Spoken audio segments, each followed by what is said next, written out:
کراچی انتظامیہ کی نااہلی، ابر رحمت زحمت بن گئی، شہری پریشان۔ تفصیلات کے مطابق شہری انتظامیہ کی نااہلی کے باعث جمعے کی شام سے شروع ہونے والی ابر رحمت شہریوں کے لیے شدید زحمت بن گئی۔ سڑکیں تالاب کا منظر پیش کرنے لگ گئیں۔ اتنی مشکلاتوں کا سامنا ہو رہا ہے، بیچارے نبینوں کا اسکول ہے آگے اور نبین نہیں آتے، کئی نبینے گٹر کے اندر گرے، ہم نے نکال کے نبینوں کو باہر نکالا ہے۔ میری خود ٹانگ ٹوٹی ہے، دیکھو اب بتاؤ، میں تو نبینہ نہیں ہوں نا۔ کئی گاڑیاں اور موٹر سائیکلیں سڑکوں پر ہی بند ہو گئیں۔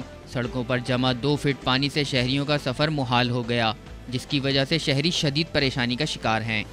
یہ پورا پانی سے، بارش سے بھرا پڑا ہوا ہے، روڈ کھدے پڑے ہوئے ہیں، پانی بھرا پڑا ہوا ہے، یہاں پر آنے جانے میں ہمیں بڑی تکلیف متاثر ہوتی ہے، بڑی پریشانی ایسی جو ہوتی ہے، جو کہ ہمارے کو یہاں سے نکلنا بھی پریشانی سے ہو گیا ہے، نہ ہم جا سکتے ہیں نہ آ سکتے ہیں، ہمیں بڑی پریشانی سی ہوتی ہے، جو کہ ہماری گورنمنٹ حکومت، جو کہ ہمارے ہیں بڑے بڑے حکومت، جو کہ مطلب وہ دیکھ نہیں رہے ہیں، جو پانی بھرا پڑا ہوا ہے، بارش کا گٹر لائنیں کھلی پڑی ہوئی ہے، پریشانی کا بڑا مقام عالم ہوا ہے کہ مطلب کہ کوئی دیکھنے کے لیے تیار نہیں ہے۔ ایک شہری کا کہنا تھا کہ پوری سڑک ٹوٹی ہوئی ہے اور بارش کی وجہ سے پانی بھرا ہوا ہے، جس کے باعث شدید مشکلات کا سامنا کرنا پڑتا ہے۔